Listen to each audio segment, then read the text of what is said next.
Assalamu alaikum students. I am Miss Zahida from High School Madigaon. Dear students, our today's topic is rebellion in the forest, Bastar.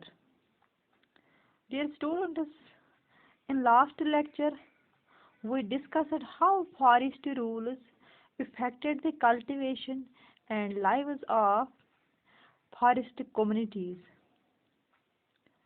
As you know, after forest rule, the lives of forest communities changed dramatically. Some changes were good changes and some were bad changes. लेकिन students, क्या आप जानते हैं कि forest communities में आ रहे बुरे बदलाव में उसके अगेंस्ट न सिर्फ इंडिया में बल्कि पूरे वर्ल्ड में फॉरेस्ट कम्युनिटीज ने रिबेल किया। कुछ लीडर्स को तो हम आज भी याद करते हैं, जैसा कि छोटा नागपुर के एक लीडर जिसका नाम है बिरसा मुंडा एंड सीतारामा राजू, आंध्र प्रदेश के सीतारामा राजू। आज हम ऐसे ही एक रिबेलियन को डिस्कस करेंगे जो 1910 में किंगडम ऑफ बस्तर में हुआ।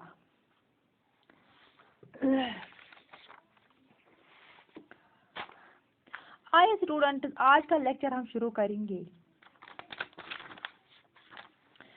स्टूडेंट, सबसे पहले बात करेंगे आखिर ये बस्तर क्या है। जैसा कि आप सब इस मैप को देखते हैं, यहाँ पे ये कट गया, यहाँ पे मैप देख सकते हैं।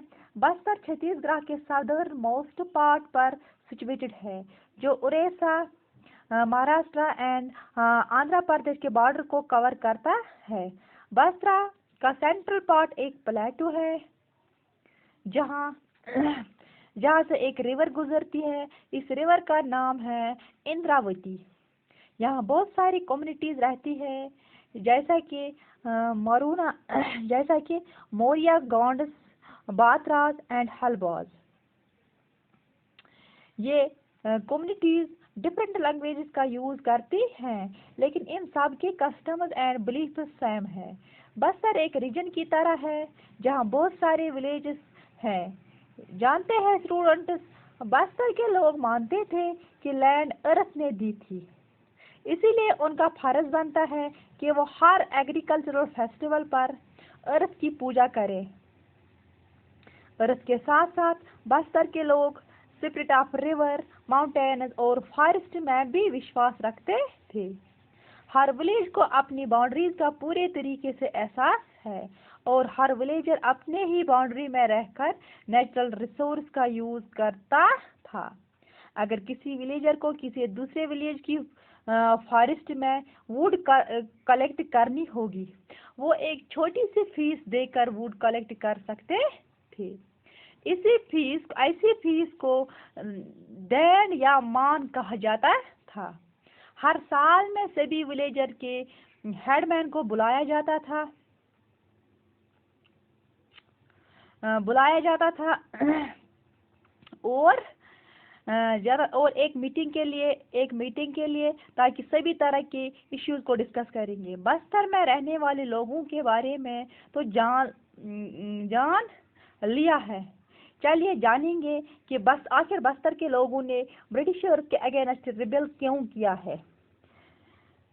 इसके मेनली थ्री रीजन है। रीजन नंबर 1 है, in 1905 colonial government reserved 2/3 of forest area. Shifting cultivation, hunting and use of forest produce was banned. Number 2 reason है यहाँ पे, villages were forced to pay land rent, free labor and free goods to British officials. Number तीसरा reason है यहाँ पे, villagers were thrown out of their homes without giving any prior legal notice और compensation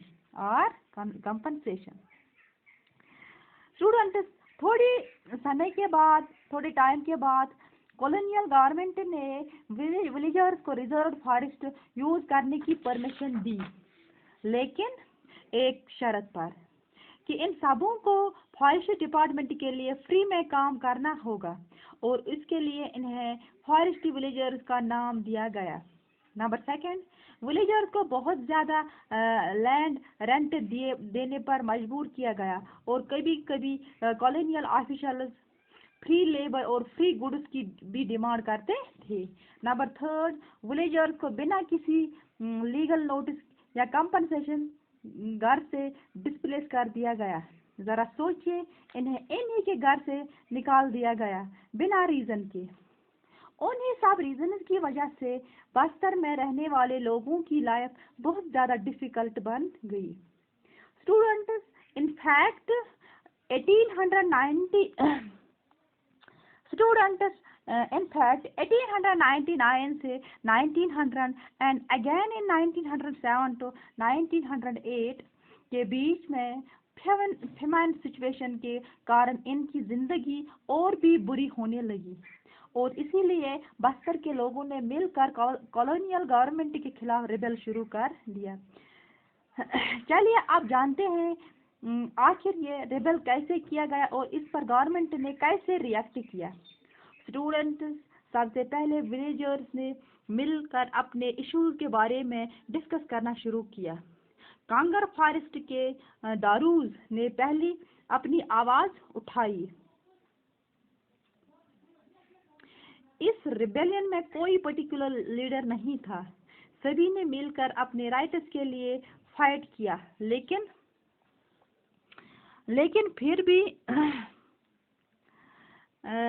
फिर भी जब हम इस रिबेल की बात करते हैं तो गुंडा दौर को ही लीडर के रूप में याद करते हैं।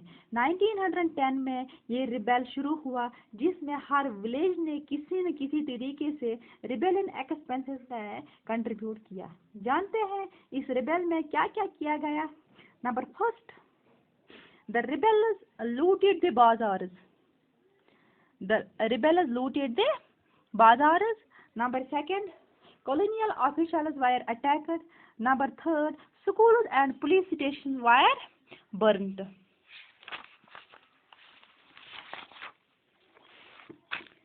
They were burnt. इन सभी एक्शंस को देखते हुए ब्रिटिशर्स ने ट्रूप्स का सहारा लिया। एडिवादीज लीडर्स ने ब्रिटिशर्स से नेगोशिएशन करने की पूरी कोशिश की, लेकिन ब्रिटिशर्स ने बिना कुछ सुने सभी कैंपस को चारों तरफ से घेर लिया और फायरिंग करनी शुरू कर दी। इसके बाद ब्रिटिशर्स ने विलेज में जाकर हर उस इंसान को मारा जिसने रिबेलियन में हिस्सा लिया। इस रिबेलियन के बाद रिजर्वेशन ऑफ फॉरेस्ट्स की डेफिनेशन को सस्पेंड कर दिया गया। इनफैक्ट लोगों ने विलेजेस को छोड़कर फॉरेस्ट में भागना शुरू कर दिया था। करीब 3 महीने होने लगे ब्रिटिशर्स को फिर से अपना कंट्रोल इस्टेब्लिश करने में, लेकिन इतने एफर्ट्स के बाद भी गुंडा दारू को नहीं पकड़ पाए। इस रिबेल में मेजर विक्ट्री बस्तर में रहने वाले लोगों को ही मिली, क्योंकि रिजर्व फॉरेस्ट का एरिया ऑलमोस्ट हाफ रिड्यूस कर दिया गया। बस्तर के लोगों की स्ट्रगल यही नहीं खत्म हुई, क्योंकि इंडिपेंडेंस के बाद वही सब पुरानी एक्टिविटीज फिर शुरू हो गई, जैसे लोगों को फॉरेस्ट से दूर रखना, फॉरेस्ट एरिया को इंडस्ट्रियल यूज के लिए रिजर्व करके रख दिया गया। इनफैक्ट 1970s में वर्ल्ड बैंक ने 4600 हेक्टेयर्स नेचुरल सेल्फ फॉरेस्ट को ट्रॉपिकल पाइन में रिप्लेस करने का ऑर्डर पास किया गया, ताकि पेपर इंडस्ट्री को पल्प प्रोवाइड किया जा सके। लोकल एनवायरमेंटलिस्ट की मदद से इस प्रोजेक्ट को बंद किया गया। स्टूडेंट्स, ये थी बस्तर की कहानी। शुक्रिया।